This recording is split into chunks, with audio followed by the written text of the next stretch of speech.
Es un gusto saludarles, amados hermanos, en Cristo Jesús. Estamos acá nuevamente con el propósito de seguir enseñando la palabra del Señor.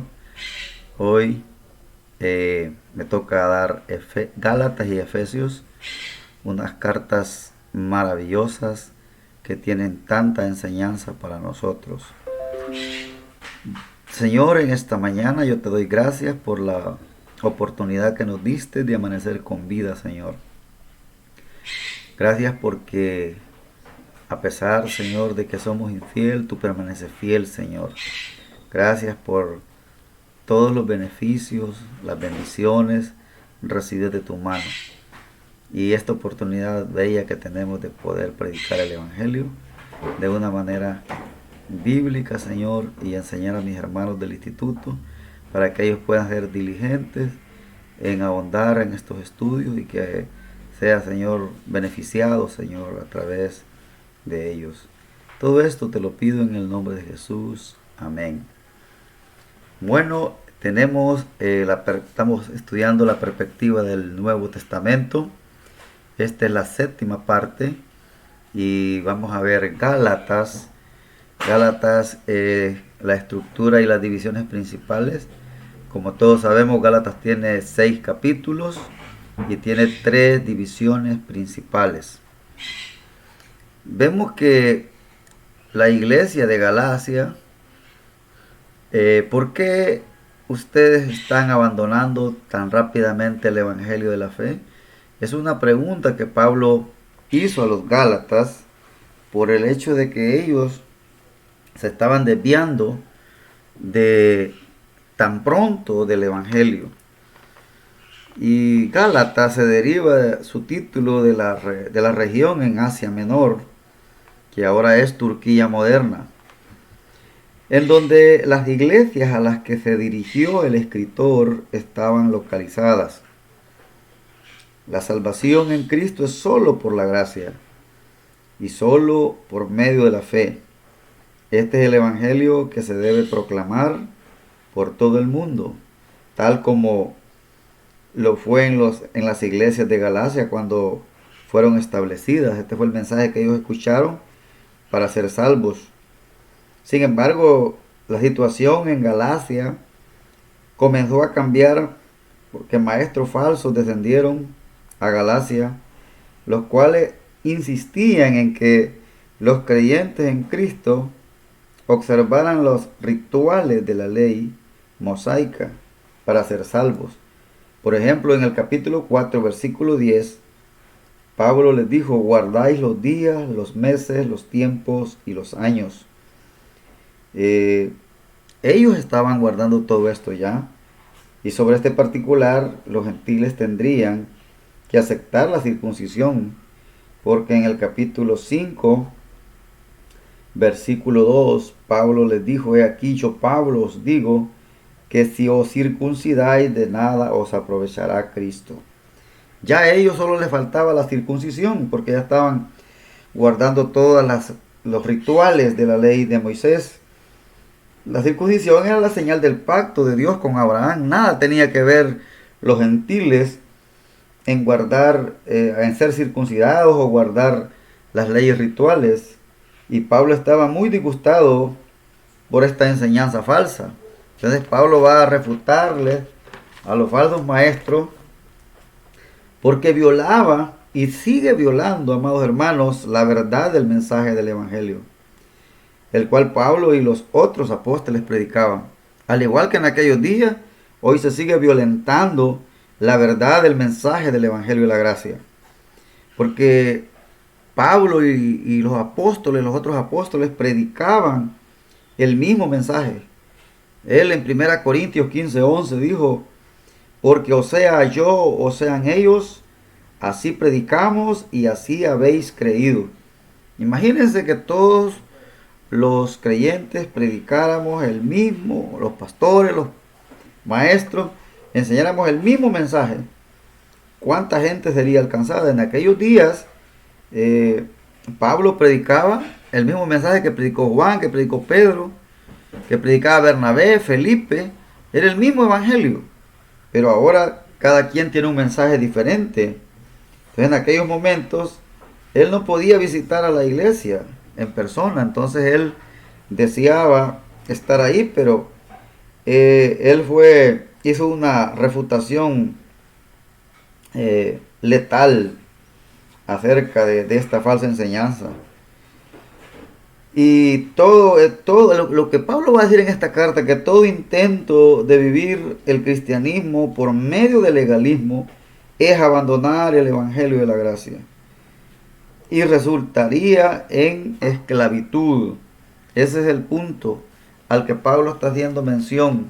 Si ellos ponían todo su empeño en decir la verdad como la hizo Pablo, pues estos falsos maestros fueron confrontados con la verdad de la palabra de Dios. Recordemos que Gálatas defiende el evangelio de la gracia. En Romanos Pablo presentó el evangelio, pero en Gálatas defiende el evangelio. Entonces vamos a ver los argumentos a través de la experiencia personal. El evangelio es revivificado por la revelación de Dios por medio de la fe. Entonces tenemos que la salvación es por fe y no por las obras. Y el creyente vive por fe. Tanto la salvación es por fe como la vida cristiana se vive por fe. No se puede ser salvo de una manera y vivir de otra.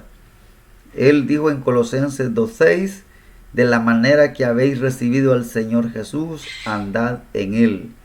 ¿Y de qué manera recibimos a Cristo? Lo recibimos a través de la fe. Entonces aquí vamos a ver los argumentos de la posesión doctrinaria. La santificación es solo por fe. Abraham fue salvo por la fe. La ley no fue hecha para salvar. La ley hizo al hombre consciente de pecado y apuntó para Cristo. O sea que la ley lo lleva a Cristo. La ley señala a Cristo porque la ley no puede dar vida. Pablo en esta carta va a mencionar que si la justicia fuera por guardar la ley, entonces en vano murió Jesucristo. ¿Qué sentido tendría que si la salvación hubiese sido por la ley para que Cristo viniera? No tendría sentido alguno. Entonces los cristianos fueron redimidos de la ley. Los cristianos son hijos de la promesa por medio de Isaac. Y los capítulos 5 del 1, 6, 10, el argumento a partir de la aplicación práctica. Permanezcan firmes en la libertad de Cristo. No se dejen someter al yugo del pecado. Usen la libertad de Cristo para servir a los otros en amor. Vivir por un mismo espíritu, sembrando cosas espirituales. No se desanimen de hacer el bien. Quiere decir de que, según esta carta y lo que Pablo escribió en otras epístolas, nuestra vida cristiana tiene libertad solo para el servicio a los demás y al Señor Jesucristo. Porque cuando servimos a los demás estamos sirviendo al Señor Jesucristo. Esa es la libertad la que nosotros tenemos. Porque en esta carta combate el legalismo. Y tanto el legalismo como el libertinaje son enemigos de la gracia. Destruyen y pervierten el evangelio de la gracia. Por eso es que no puede ser ni legalista ni libertino. El creyente tiene que ser bíblico, equilibrado, tiene que tener un equilibrio bíblico para poder conocer la verdad de Dios y esa llevarla a la práctica para vivir una vida que agrade al Señor. De otra manera no podemos. Entonces muchas personas escogen vivir la vida cristiana bajo el legalismo, otros bajo el libertinaje. Ambas corrientes son contrarias a la voluntad de Dios. Entonces tenemos la despedida de Pablo en el capítulo 6, de 11 y 18. Y lo que es glorificar solamente a Cristo en su cruz. Es lo que Pablo recuerda en ese capítulo. Y recuerden que ustedes son nueva creación por la fe en Cristo. Estas son excelentes noticias, que somos una nueva creación. Veamos el resumen del contenido. La fecha que se escribió esta carta fue en el año 49 después de Cristo, desde Antioquía, antes del concilio de Jerusalén. Gálatas pudiera ser la primera epístola que el apóstol Pablo escribió y quizás el primer libro del Nuevo Testamento, porque fue escrita bien temprano.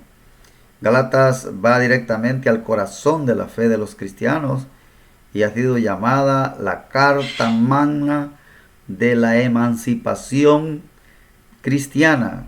Así que esta es una carta magna, porque esta carta nos da libertad de la ley y del pecado, nos hace libre con el conocimiento que esta carta está mostrando Pablo, que esa fue la urgencia de escribir a los Gálatas. Es más, Pablo ni hizo un saludo como en las otras cartas por la urgencia que había. Pablo estaba asombrado de que los hermanos estaban abandonando el Evangelio.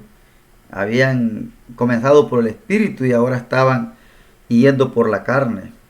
Y andar por la carne es hacer las obras de la carne y no ser guiados por el Espíritu. Entonces siempre eso resulta en legalismo y obstaculiza la relación entre el creyente con Dios. Entonces Gálatas presupone y reitera la salvación por fe sola e insiste en que los cristianos deben de vivir por fe. El versículo clave de esta carta, que ustedes deben de recordarlo porque en otros estudios lo estuvimos viendo, es el 2.16. Por eso Gálatas presupone y reitera la salvación por la fe sola e insiste que los cristianos deben de vivir por fe. En el 2.16 dice, sabiendo que el hombre no es justificado por las obras de la ley, sino por la fe de Jesucristo. Nosotros también hemos creído en Jesucristo para ser justificados por la fe de Cristo y no por las obras de la ley, por cuanto por las obras de la ley nadie será justificado, nadie será salvo. Ningún creyente, ninguna persona, ningún ser humano puede ser justificado a través de las obras. En la iglesia primitiva había cierta confusión en relación entre el judaísmo, la ley y los cristianos. Muchos llegaron a decir que la salvación era por fe, pero santificados por las obras de la ley y por guardar la ley. Eso no puede ser. Eso no es computable, eso no computa, no es congruente de que la ley no puede ni justificar ni santificar. La fe es la que justifica y a través de la fe vivimos la santificación. Entonces recordemos que hemos sido apartados para Dios y es a través del conocimiento. Por eso Pablo dice en el 2.16, muy claro el versículo, Pablo apunta a la mente de los creyentes, sabiendo, dice Pablo, que el hombre no es justificado por las obras de la ley.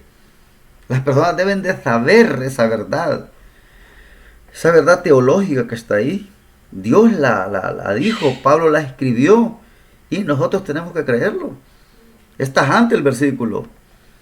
El mensaje de Pablo con respecto a esto era, los cristianos son salvos por medio de la fe y viven la vida cristiana por medio de la fe. Ni las obras ni la ley salvan, ni santifican. Imagínense cuántas personas en el mundo que van a una iglesia y que les han enseñado que tanto la justificación es por portarse bien, por dejar la vida pecaminosa y por vivir una vida santa van a ir al cielo. El resultado de esa predicación falsa, de esa enseñanza falsa, es que se perderán. Porque estas personas que asisten a estos grupos religiosos no han escuchado el Evangelio clara y sencillamente como lo expresa la Biblia. Porque el mensaje del Evangelio es sencillo. La fe que se requiere para ser salvo es como la fe de un niño. Así como el niño le cree a sus padres todo lo que le prometen. Esa es la fe que requiere una persona para ser salva. Por ejemplo, el concilio en Jerusalén en el año 49 después de Cristo había establecido esto con cierta claridad.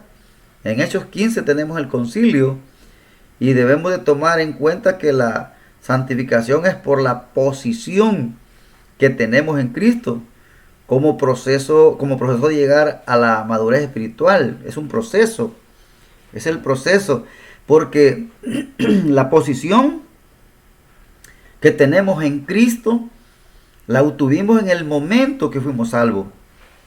Hubieron cambios tremendos que solo a través del estudio bíblico nos damos cuenta. Fuimos trasladados del reino de las tinieblas al reino de nuestro amado Salvador Jesucristo. Fuimos trasladados del infierno al cielo, posicionalmente hablando. La Biblia dice que estamos sentados en los lugares celestiales con Cristo. Entonces, nuestra posición nunca va a cambiar.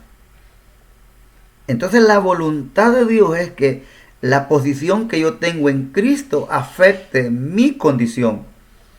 Pero la condición jamás dañará la posición. Pero ¿qué sucede cuando yo no camino en un andar digno, no voy de acuerdo en el proceso de santificación que es la voluntad de Dios? Pues entonces, si yo vivo no de acuerdo a mi posición y mi condición es contraria a la posición que tengo, voy a ser disciplinado, voy a ser corregido por Dios. Y la disciplina de Dios es seria, ¿no? Hay muchos creyentes que ya tienen claro qué es la posición que tienen en Cristo y la condición, sabrán cómo vivir una vida agradable al Señor. En el capítulo 1:10 es que tenemos la introducción. ¿Por qué es que tan pronto estáis desertando del evangelio de la fe en Cristo? Pablo dirigió esta epístola a la iglesia de Galacia y estableciendo la tónica de su mensaje dijo: estoy maravillado de que tan pronto os hayáis alejado del que os llamó por la gracia de Cristo.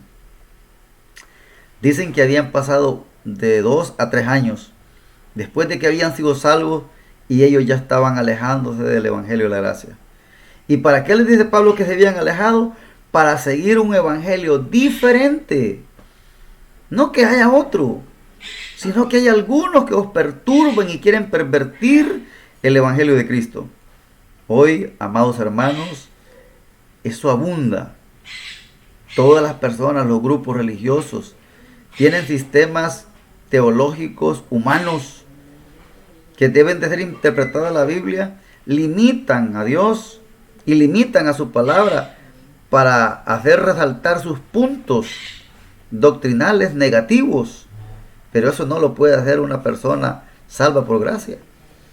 Una persona salvada por la gracia, un maestro, un pastor, es temeroso de enseñar la Biblia, porque el temor que debe de haber es de decir todo el consejo de Dios tal como lo dejó registrado en la palabra de Dios. No es cuestión de que yo me ponga a hablar.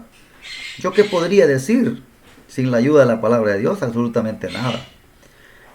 El verdadero evangelio del que están desertando es el mensaje de fe en Cristo para la salvación y la vida cristiana. Mucha gente dentro de las iglesias estaban insistiendo por el regreso a las obras y al legalismo como único medio para conseguir la aprobación de Dios. Ese era el principal problema mencionado a los Gálatas. Y es interesante de cómo los falsos maestros pueden engañar a las personas cuando no han prestado atención a la enseñanza bíblica. Imagínense, el instructor de los Gálatas había sido el apóstol Pablo, un gran hombre de Dios, un hombre profundamente versado en la Escritura, y ellos no habían prestado atención, y cuando llegaron los falsos maestros, de inmediato comenzaron a caminar en el legalismo. ¿Y cómo lograron ellos conseguir que estos lo siguieran? Porque no fueron permanentes en las enseñanzas que Pablo había dado. Cualquier creyente puede seguir a los falsos maestros si no permanece en Cristo, si no permanece en el estudio diario de la palabra, si no recurre a la palabra de Dios con mucha oración, para poder entender y clarificar lo que leemos. Para eso tenemos el Espíritu Santo. Él es el que nos ilumina para descubrir lo falso. Es necesario tener esto porque los Gálatas se habían desviado del Evangelio. Imagínense, ellos ni judíos eran gentiles. ¿Cómo llegaron los falsos maestros a pervertirles? Porque ellos estaban caminando por la carne. Argumentos a través de la experiencia personal. Pablo argumentó, porque Pablo procede a mencionar su propio caso como ejemplo, basado en su propia experiencia. Pablo era un judío entre los judíos. Había sido salvo como resultado directo de la revelación que Jesucristo le dio, el Evangelio, el cual no había recibido de hombre alguno, ni de tradición religiosa. Él es bien explícito, dice que cuando él subió a Jerusalén, no fue a ver a los que fueron apóstoles antes que él. Él dice que los de reputación nada nuevo le enseñaron. Él estaba completamente seguro de lo que enseñaba. Dios le había revelado el Evangelio y ahora él era un defensor del Evangelio. Pablo predicaba a los gentiles el Evangelio de fe, refutando a aquellos judíos que querían volver al legalismo. El mismo Pedro había sido amonestado por Pablo por casi haberse vuelto al legalismo y a un evangelio de obras al insistir juntamente con otros en que los gentiles debían observar la ley del judaísmo. En el 2.14 Pablo tuvo que amonestar fuertemente en público a Pedro. Y dice Pablo que hasta Bernabé estaba siendo arrastrado por la hipocresía de ellos. Y eso era grave. Que un creyente como Bernabé, lleno del Espíritu Santo, un hombre sabio, ya lo estaba arrastrando el legalismo. Por eso insistimos nosotros en los estudios, en las enseñanzas, que la falsa enseñanza puede arrastrar a cualquiera. Si nos descuidamos, no va a ser sorpresa de que nos veamos en cualquier grupo hereje después de haber estado en el Evangelio de la Gracia. Es algo tremendo cuando no tenemos una consecuencia escritural definida. Necesitamos insistir en eso, de estudiar la palabra del Señor. Pablo fuertemente argumentó que la justificación era por la fe sola y no por las obras de la ley. En Cristo el creyente había muerto a las obras y a las demandas de la ley. De hecho, si algún hombre pudiera ser salvo por obras, entonces Cristo había muerto de balde en la cruz. Eso es lo más lógico. Si la ley hubiese sido el medio de salvación, de justificación o de santificación, ¿para qué había necesidad que Cristo viniera a morir por nosotros? Si el pago del pecado no era guardar la ley, no era absolutamente nada de un rito religioso, era la muerte de Jesucristo, porque era el único pago perfecto que podía pagar el pecado del hombre. Tremendas las verdades. En los capítulos 3.1 al 4.31, argumento a través de la posición doctrinaria. Aquí vemos la posición doctrinal.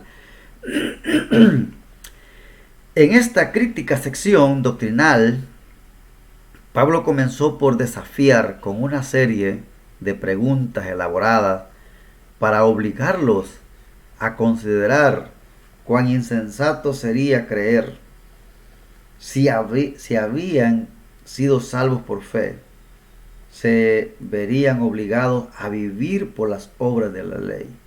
Si esto último fuera verdadero, entonces, ¿cuál fue el objeto de la muerte de Cristo? ¿Cuál fue el propósito? No hay ninguno. No tiene sentido. Es algo ilógico. Entonces Pablo va a concientizar a estos hermanos. Y era algo que ellos habían oído de los labios de Pablo. Entonces Pablo procede a establecer 7 verdades doctrinales que aclararían a cada creyente en el Evangelio de nuestro Señor Jesucristo. Él va a presentar a continuación. Verdad número 1. Tengo el capítulo 3 del 1 al 5. Como la salvación no es por obras, tampoco la santificación es por obra. Y eso es clave. El apóstol dice en el 3:1: oh Gálatas insensatos, ¿quién os fascinó para no obedecer a la verdad? A vosotros, ante cuyos ojos Jesucristo fue ya presentado claramente entre vosotros como crucificado. Si ustedes notan, Pablo menciona a la persona de Jesucristo y su obra terminada en la cruz. Esto solo quiero saber de vosotros. ¿Recibiste el Espíritu por las obras de la ley o por oír con fe? Obviamente, el Espíritu Santo se recibe al oír la palabra de Dios y creer en el Evangelio. En ese momento el Espíritu Santo sella esa relación de padre e hijo. Tan necios sois, habiendo comenzado por el Espíritu, ahora vais a acabar por la carne. Tantas cosas habéis padecido en vano, si es que realmente fue en vano. Entonces Pablo está haciéndole esta serie de preguntas para concientizarles. Verdad número 2. Abraham, el padre de todos los creyentes, fue salvo por medio de la fe. Y aquí, otro argumento, claro. Dice el versículo 3:6. Así Abraham creyó a Dios y le fue contado por justicia. Usted lo puede ver en Génesis 15:6. Abraham creyó y le fue contado por justicia. ¿Qué ocurrió antes de que Abraham fuera dada la circuncisión? Él ya había puesto la fe en Cristo. Primero fue la salvación y después fue la circuncisión. Porque es un rito. Primero es la realidad, después es el rito. Entonces la circuncisión de la ley era la señal del pacto o de que existiera la nación judía, porque él es el padre de los judíos. Entonces Abraham no fue salvo por obra, y le está probando a los gentiles y a los judíos que el padre de los judíos había sido salvo por fe. ¿Y cómo es que los descendientes y los gentiles podrían ser salvos de otra manera? Si esa fue la condición que Dios puso, ¿cómo podría ser eso? No tiene sentido. Verdad número 3. La salvación está basada en la promesa de bendición espiritual del pacto abrahámico. En este pacto abrahámico es algo que tiene que conocerlo. Si usted lee Gálatas 3, ahí está viendo lo que dice el 7. Sabe por tanto que los que son de fe, estos son hijos de Abraham. Y la Escritura, previendo que Dios había de justificar por la fe a los gentiles, dio de antemano la buena nueva a Abraham, diciendo: en ti serán benditas todas las naciones. De modo que los de la fe son bendecidos con el creyente Abraham. Mire la argumentación de Pablo. La verdad número 3 que estamos considerando es que la salvación está basada en la promesa de bendición espiritual. Este es el pacto abrahámico, que lo encuentra en el capítulo 15 de Génesis. Pablo, ahí quien se comprometió fue Dios. Abraham no se comprometió. Entonces dice Pablo: sabed, dice en el 3:7, por tanto que los que son de fe, estos son hijos de Abraham. Y la palabra bendita, allá en Génesis, y que aquí la vuelve a repetir Pablo, era el Evangelio. Entonces, Abraham había sido salvo por fe. Los gentiles iban a ser salvos por fe. Entonces Pablo está argumentando, está haciéndolos que reaccionen en lo que han caído, en el gran error que están llevando. Tremenda esta tercera verdad. Tenemos la cuarta verdad. La ley que vino 400 años después del pacto abrahámico no fue diseñada para salvar, y su advenimiento no nulificó la promesa de salvación a través de la simiente de Abraham. Pablo identifica aquí la simiente de Abraham a Jesucristo. Mire cuántos años habían pasado y la ley no pudo anular el pacto. Vea cómo lo dice Pablo en esta verdad número 4. Dice en el versículo 10: porque todos los que dependen de las obras de la ley están bajo maldición. Tremendo, ¿no? esos están bajo de maldición, pues escrito está: maldito todo aquel que no permaneciere en todas las cosas escritas en el libro de la ley para hacerlas. Y que por la ley ninguno se justifica para con Dios, es evidente, porque el justo por la fe vivirá. Y la ley no es de fe, sino que dice: el que hiciere estas cosas vivirá por ellas. En la ley hay que hacer. Cristo nos redimió de la maldición de la ley, hecho por nosotros maldición, porque está escrito: maldito todo el que es colgado en un madero. Jesucristo se hizo maldición. A él no lo alcanzó la maldición de la ley. Pero la ley que vino 400 años después del pacto no pudo hacer nula la promesa del pacto. Jesucristo fue hecho maldición. La maldición de la ley alcanza a cualquiera que se ponga debajo de ella, porque no la puede cumplir. Jesucristo, a él no lo alcanzó la maldición porque él sí la cumplió. ¿En qué sentido fue hecho maldición? Porque se le puso todos los pecados de toda la humanidad. La verdad número 5 es que el propósito de la ley fue que los hombres tuvieran conocimiento de la justicia de Dios y de su propio pecado, con el objeto de guiarlos a la salvación por fe solamente en Cristo. Esta verdad número 5 me recuerda del joven rico que llegó a Jesucristo hincando su rodilla, diciéndole: Maestro bueno, ¿qué haré para heredar la vida eterna? Y Cristo preguntó: ¿por qué me llamas bueno? Ese hombre no respondió absolutamente nada. Y luego Jesucristo le mencionó los mandamientos. Lo que Jesucristo quería era hacerlo consciente que si él hubiera guardado la ley como él lo pronunció, como él lo dijo, como él testificó, la ley le hubiese enseñado la justicia de Dios. Porque la ley, hay aspectos principales que la ley hace. Es que la ley muestra la justicia y santidad de Dios y la pecaminosidad universal del hombre. Para eso fue dada la ley. La verdad número 6. Aquellos que creen en Cristo han sido redimidos de la maldición de la ley, son hijos adoptivos de Dios, ya no están esclavizados a la ley, ni al pecado, ni a la tradición. Imaginen qué noticia tan maravillosa. Todos los creyentes hemos sido libres, redimidos de la maldición de la ley, y la ley ya no nos puede condenar. Ahora somos hijos de Dios. Verdad número 7. Los creyentes son hijos libres de la promesa a través de Isaac, no esclavos a través de Ismael. El primer hijo de Abraham con Agar, la esclava de Sara, Isaac, es el hijo de la promesa. Así que todos los creyentes estamos en la promesa de Isaac, porque en él fue que se cumplió. En los capítulos 5 del 1 al 6, 10, el argumento a partir de la aplicación práctica. Aquí Pablo va a argumentar en la vida práctica. Y Pablo dice: usen la libertad que tienen en Cristo para servirse con amor los unos a los otros. En esta sección Pablo presenta 7 exhortaciones para el ejercicio de la libertad en Cristo. Veamos la exhortación número 1. Estad firmes en la libertad con que Cristo nos hizo libres, y no estéis en el yugo de la esclavitud de la ley.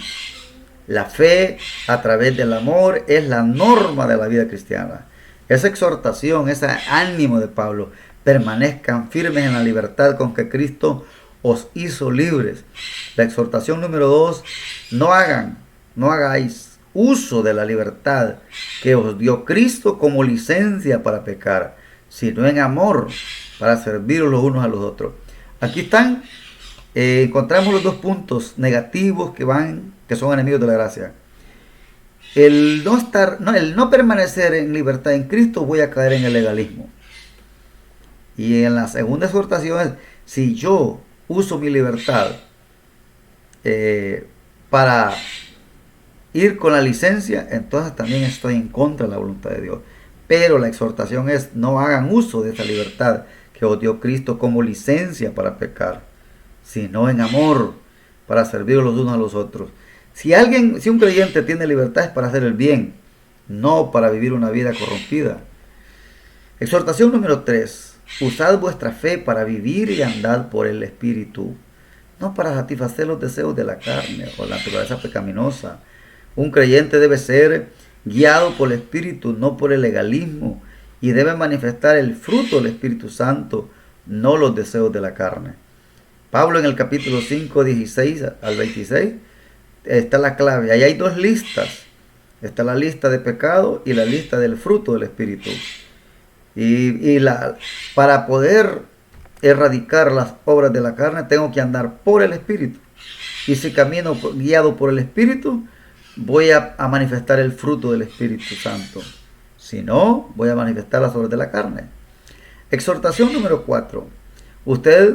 Usad vuestra libertad de Cristo para restaurar al hermano que fuese sorprendido en alguna falta, así como para ayudar a soportar los pecados, cargas de los demás creyentes. Imagínense, aquí esta exhortación número 4 es que yo tengo, mi libertad en Cristo es restaurar a los hermanos que son sorprendidos en pecado, no destruirlos, porque restaurar es colocar un hueso que se ha salido de su lugar, es volverlo a poner en su lugar, es ayudar al hermano, es apoyarlo en amor, porque aquí dice considerándote a ti mismo, no sea que tú también seas tentado.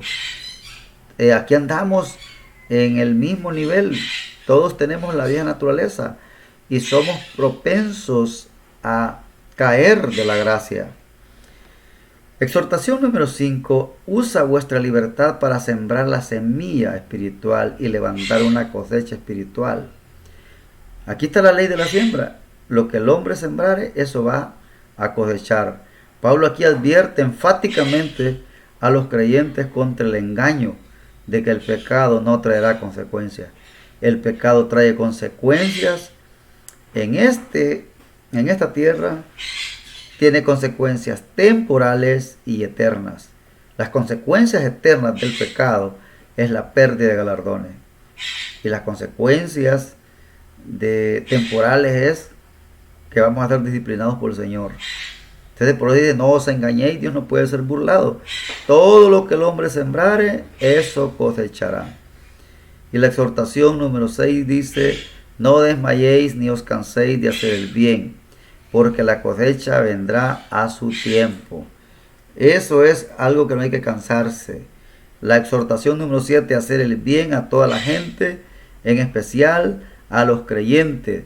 La libertad de caminar por fe en Cristo significa libertad de vivir en el poder del Espíritu Santo y en los principios de la palabra. Es así donde nosotros vamos a llevar una vida de fe y descanso, una vida agradable al Señor. De otra manera, mis amados hermanos, vamos a vivir una vida desastrosa. Vivir por la carne no trae ninguna ganancia, solo pérdida. Bueno, y aquí tenemos la despedida, y Pablo dice en el capítulo 6, 11 al 18, gloriarse solamente en la cruz de Cristo y en que sois una nueva creación. Pablo termina esta carta tan instructiva recordándole a los Gálatas que no deben gloriarse en la carne y su fruto, sino en la cruz de Cristo y en los frutos de esta. Lo único que realmente cuenta es que los creyentes son una nueva creación. Eso es lo importante. Bien, mis amados hermanos, entramos a estudiar la carta a los Efesios y aquí tenemos que la iglesia en Cristo y Cristo en la iglesia. Esto es lo que Pablo va a enseñar en esta carta a los Efesios. La estructura y divisiones principales, tenemos 6 capítulos, 2 divisiones principales. En el capítulo 1, 1 y 2 tenemos el saludo, Pablo el apóstol de Cristo Jesús, por la voluntad de Dios.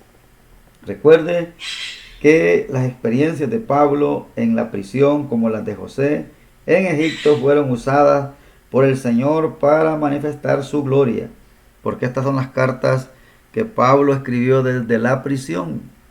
Y aquí Pablo va a decir la posición de los creyentes en Cristo, escogidos en Cristo, bendecidos con todas las bendiciones espirituales, redimidos por medio de su sangre, salvos por medio de la gracia. Anteriormente estábamos muertos en pecado, don de Dios, gracia por la fe, vivos para Dios. Esto es el contenido de Efesios. miembros de la iglesia de Cristo, no solo de la iglesia local, es de la iglesia de Cristo, judíos y gentiles como miembros iguales de la iglesia, arraigados y fundamentados en amor, porque la iglesia comenzó con la gran mayoría de judíos y luego fue más los gentiles que los judíos. Tenemos los capítulos 4 al 1 al 6, 2, la práctica de los creyentes en la iglesia. En la iglesia, en unidad, utilizando los dones espirituales para edificar el cuerpo de Cristo. Esta ciudad a la que Pablo escribió, esta carta fue enviada con Tíquico, que lo puede leer en el 6, 21 y 22, posiblemente en el año 60 después de Cristo, durante el arresto domiciliario de Pablo en Roma, Hechos 28, como lo veremos en el desarrollo de la carta. Y Éfeso era la capital de la provincia romana de Asia, que es ahora Turquía moderna. Allí se encontraba una de las 7 maravillas del mundo antiguo, el templo de la Diana, Artemisa, como dice en Hechos 19, 23 al 41.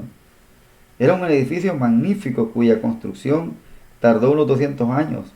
La ciudad era una grande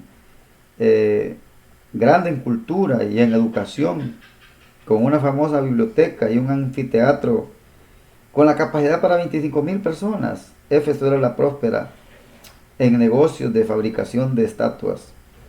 Entonces a esta ciudad fue que Pablo mandó esta carta, a una ciudad populosa, pero allí la palabra de Dios hizo cambios, allí la palabra de Dios hizo muchas cosas donde hubieron muchos creyentes salvos por gracia.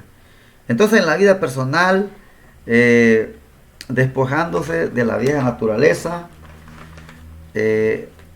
revistiendo de la nueva naturaleza, llenos del Espíritu, andando en amor, en casa sujetándolas unos a otros en Cristo, esposas sumisas a sus maridos, maridos amando a sus esposas, hijos obedeciendo a los padres, en el trabajo obedeciendo a las autoridades, trabajando como para Dios, vistiendo toda la armadura de Dios, orando en el Espíritu, permaneciendo firme en la fe.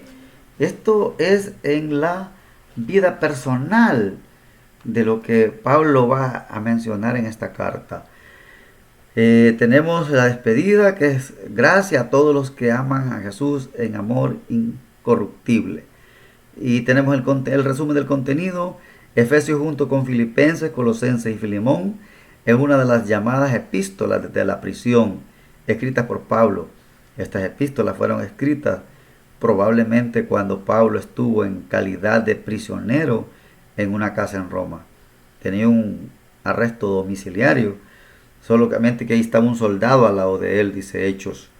Como se menciona en Hechos 28, Pablo fue puesto en libertad de 3 a 4 años antes de volver a ser prisionero en el año 67 después de Cristo, y este último encarcelamiento lo condujo al martirio.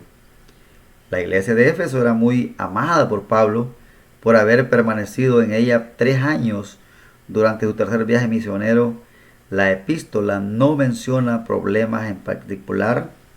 Efesios trata primero el asunto doctrinal, que los cristianos saben quiénes son ahora en Cristo, y luego con la conducta en todas las áreas de la vida que deben corresponder a esa posición.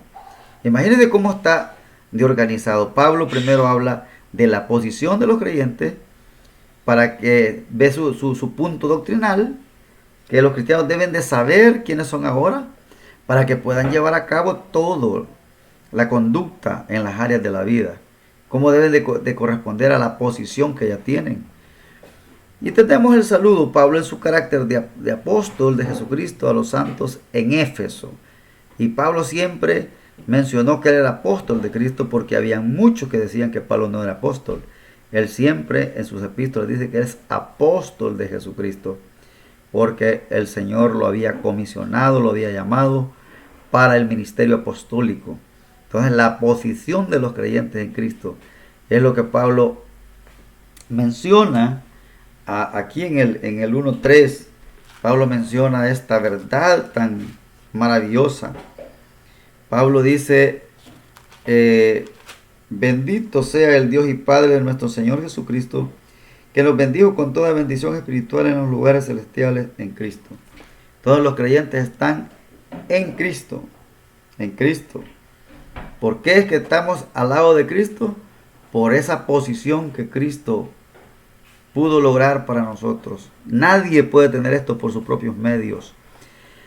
El propósito de Pablo en los 3 primeros capítulos de la carta fue asegurarse que los cristianos de Éfeso habían comprendido quiénes eran ellos en Jesucristo, incluyendo la posición en que estaban colocados y la bendición espirituales que les correspondían como hijos de Dios, para que los creyentes lograran vivir una vida que estuviera de acuerdo con su posición en Cristo. Tenían que tener un previo conocimiento de la verdad.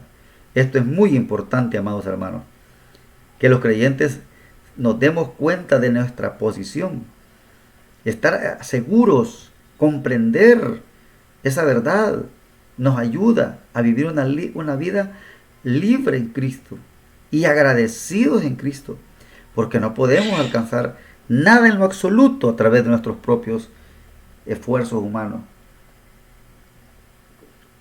Entonces Pablo, ese es el énfasis que tiene esta carta, que los creyentes comprendan quiénes son, cuál es la posición, cómo debe de vivir. Eso es lo que agrada al Señor. Escogidos en Cristo. Pablo esta vez establece varias verdades importantes que deben entenderse antes de ser correctamente apreciadas y aplicadas. Dios escogió a los creyentes antes de la fundación del mundo. Eso no quiere decir que solo escogió a algunos y a otros no los escogió. Recuerde que en la salvación hay dos cosas importantes: la soberanía de Dios y la responsabilidad humana. Hay dos corrientes de pensamiento, que una solo ve la soberanía de Dios y es el calvinismo, y otro ve solo la responsabilidad humana. Un creyente estudioso de la Biblia ve ambas cosas, ve la soberanía de Dios y ve la responsabilidad humana. En la escogitación, Dios escogió a los creyentes porque ellos escogieron creer en Él, porque Dios no violenta a nadie a creer forzosamente. Dios le gusta que todo sea voluntario. La fe es el único medio para ser salvo. Entonces Dios los escogió a todos los que hemos puesto la fe en el Evangelio de la Gracia. Ya estamos escogidos desde antes de la fundación del mundo. Eso significa que hay que seguir predicando el Evangelio para que más personas lo escuchen. Y si alguien lo oye y no lo cree, pues no tiene vida eterna. Porque ese es lo que Pablo dice en el 1.13 de esta carta. Pablo en esta carta 1.13 menciona esas dos cosas. En él también vosotros, habiendo oído la palabra de verdad, el evangelio de vuestra salvación, y habiendo creído en él, fuisteis sellados con el Espíritu Santo de la promesa. Para que eso ocurra, yo tengo que oír el evangelio y creer el evangelio. Esa es mi responsabilidad. Que yo tengo que creer, oírlo y creerlo. Puede hacer que lo oiga y no creerlo. Entonces Dios ha bendecido a los creyentes con toda posible bendición espiritual. Los creyentes no pueden estar esperando bendiciones materiales, porque en el versículo 3 del capítulo 1 es muy claro cuando dice que fuimos bendecidos con toda bendición espiritual en los lugares celestiales. No están garantizadas las bendiciones materiales, como enseña el evangelio de la prosperidad, que es una enseñanza falsa, que dice que la prosperidad de los creyentes es porque están bien con Dios, o el que va a dar dinero Dios le va a duplicar o a triplificar. Eso es mentira, porque las bendiciones para la iglesia son espirituales. ¿Y qué más grandes son las bendiciones? Que hemos sido predestinados a los creyentes para ser adoptados hijos suyos en Cristo. Hemos sido escogidos, bendecidos, adoptados, predestinados. ¿Cuántas bendiciones menciona Pablo acá? En Cristo los creyentes han sido redimidos a través de su sangre y tienen perdón de pecado. Redimido significa que Cristo pagó por nuestros pecados. El creyente ha sido sellado con el Espíritu Santo de la promesa. Y todo eso se consigue a través de la fe en el Evangelio de la gracia. Él, a través de la gracia de Dios, por medio de la fe, nos puede imputar su justicia. En Cristo los creyentes también han sido iluminados, han sido sentados en los lugares celestiales con Él. Están sujetos a Él como cabeza. Todas estas bendiciones son derramadas por la gracia de Dios. ¿Lo merecemos? No. Entonces, ¿qué es lo que produce esto? Lo que traerá alabanza y gloria. Una vez que el creyente entiende, haya comprendido y entendido quién es Él en Cristo, va a traer alabanza y gloria al Señor. Va a vivir agradecido por todo lo que Dios ha hecho. Salvos por gracia del capítulo 2. Capítulo 2, Pablo hace referencia a la más grande bendición espiritual, salvación del pecado. Recuerde que en la Biblia encontramos la salvación en 3 tiempos. Y el primer tiempo, la salvación es que fuimos salvos del poder del pecado en el infierno. El creyente que ha oído el Evangelio y lo ha creído, no irá a condenación. Pablo recuerda a los efesios que antes de que operara la gracia de Cristo en la vida de cada uno, estaban muertos en delitos y pecados, andaban en el camino del mundo, estaban sujetos a Satanás y a la carne, pero Dios en su misericordia nos salvó y nos dio vida juntamente con Cristo. Que el creyente no tiene nada que ver con la condenación. Por medio de la fe ha podido escapar de ese lugar tenebroso que le espera a aquellos que no han creído en Cristo Jesús. La salvación es un don gratuito de Dios, no es por obras. Se efectúa por medio de la fe sola, sin agregarle. Muchas personas predican fe más obras. Por ejemplo, algunos dicen que hay que creer y arrepentirse. Eso no lo encuentra en la palabra de Dios. Por ejemplo, un versículo que todos lo conocemos es Hechos 16:31. A la pregunta que el carcelero de Filipo hizo, señores, ¿qué debo hacer para ser salvo?, preguntó él en el versículo 30. Y en el versículo 31, los apóstoles le contestaron, cree en el Señor Jesucristo y serás salvo tú y tu casa, tu familia. Dios ha determinado anticipadamente que como resultado de la salvación el creyente ande en buenas obras, las cuales glorifican a Dios. Y esas buenas obras, según el 2:10 de esta carta, Él ya las hizo.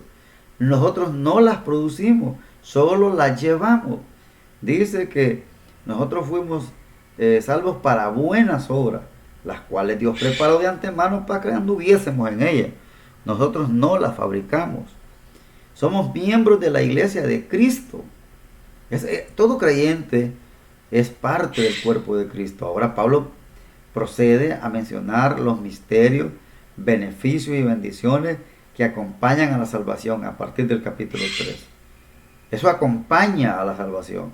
La salvación que ya es lo que se ve en acción, la fe reproduciendo a través del andar, a través del Espíritu Santo, que le demos el lugar al Espíritu Santo. Ahí vienen los misterios, los beneficios, las bendiciones que acompañan a la salvación, enfocando la naturaleza de la iglesia. El cuerpo de Cristo está compuesto por judíos y gentiles, como miembros iguales, los que estaban de acuerdo con el eterno propósito de Dios. Qué rico, qué maravilloso saber todo esto. Pablo termina la sección doctrinal con una oración que incluye a los santos de Éfeso y a todos los creyentes en Cristo. Que Cristo los fortalezca en el interior con el poder del Espíritu. Que Cristo more en cada uno por fe. Que sean arraigados y acimentados en amor. Que puedan entender el amor de Cristo. Que sean llenos de la plenitud de Dios. Esta es la oración de Pablo. ¿Por qué oramos nosotros? Siempre por necesidades físicas. Pablo oraba por necesidades espirituales, porque eso es lo más importante en la vida cristiana. Como el propósito de la sana doctrina es servir de guía para vivir sanamente, Pablo procede a instruir a los efesios la manera de poner en práctica la posición en Cristo. Eso es lo que hay que hacer. poner en práctica lo que somos, nuestra posición en Cristo. Y eso se va a dar a medida le demos lugar al Espíritu Santo en nuestras vidas. En el capítulo 4, la práctica de los creyentes en la iglesia. Pablo da instrucciones detalladas de cómo poner en acción la posición del creyente y las bendiciones espirituales que poseen en Cristo. Pablo menciona 5 áreas principales en la iglesia, del 4 del 1 al 16. Los cristianos deben ser humildes, bondadosos, afectuosos y perdonadores, conforme trabajen unidos en el vínculo de la paz, enfatizando la unidad de pensamiento y propósito. ¿Se da cuenta que esto cuesta verlo en las iglesias? Porque no todos vamos con un propósito, no todos tenemos humildad, no todos pensamos con un pensamiento bíblico. Por eso hay tantas discordias entre creyentes en iglesias locales, porque la mayoría no estamos enfocados en las cosas espirituales, sino que hay problemas a través de esto. Para ello dio a hombres espirituales a la iglesia, como pastores, maestros, para que preparen a la gente de Dios para la obra del ministerio, para que la iglesia madure y sea edificada. Imaginen estos hombres que Dios puso en la iglesia. Son pastores y maestros, son los regalos de Dios. La tarea es grande: enseñar, discipular y que la gente llegue a la madurez para que sea edificada.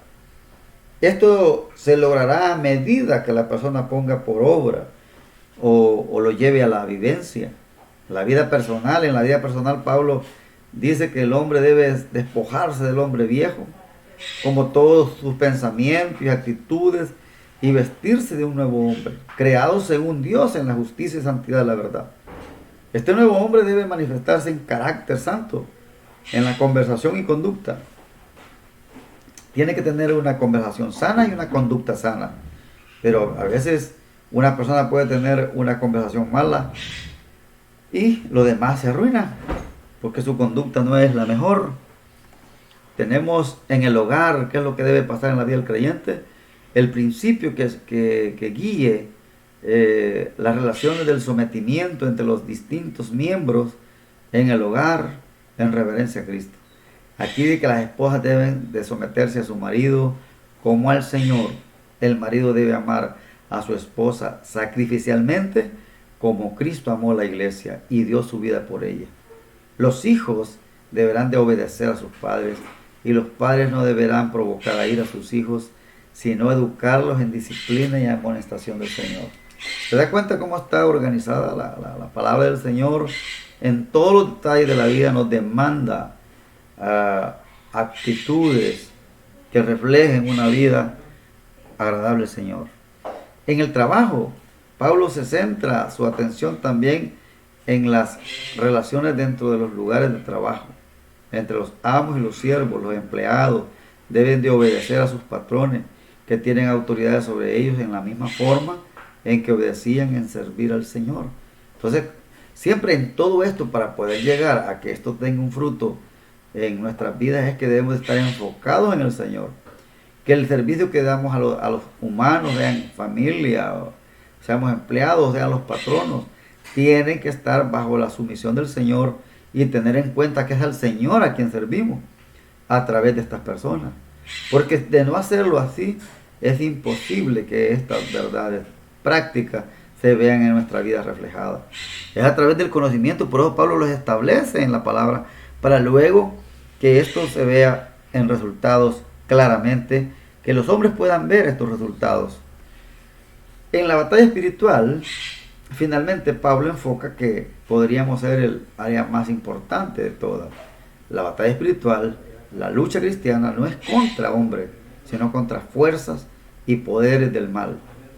Por ejemplo, en 2 Corintios capítulo 10, versículo 3, Pablo dice que las armas de nuestra milicia no son carnales, sino poderosas en Dios para destrucción de fortalezas, para destrucción de ideas, para destrucción de todos los argumentos que se levantan contra la doctrina de Cristo.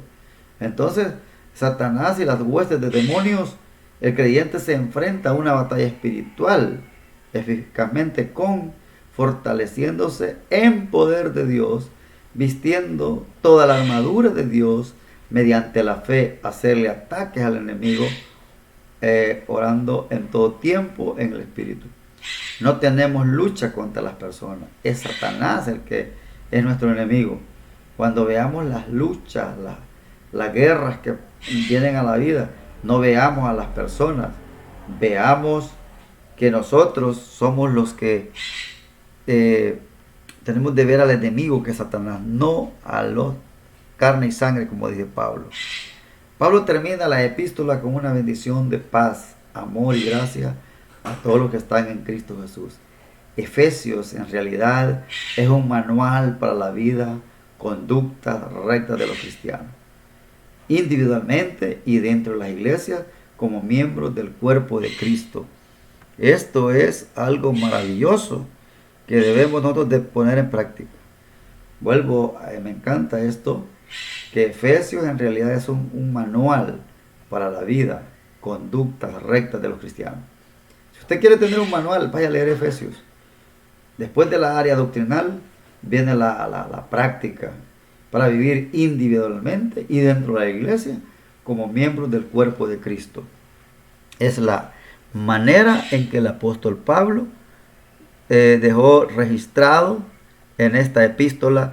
Todas estas verdades pueden ser llevadas a cabo en nuestra vida si le damos lugar al Espíritu Santo.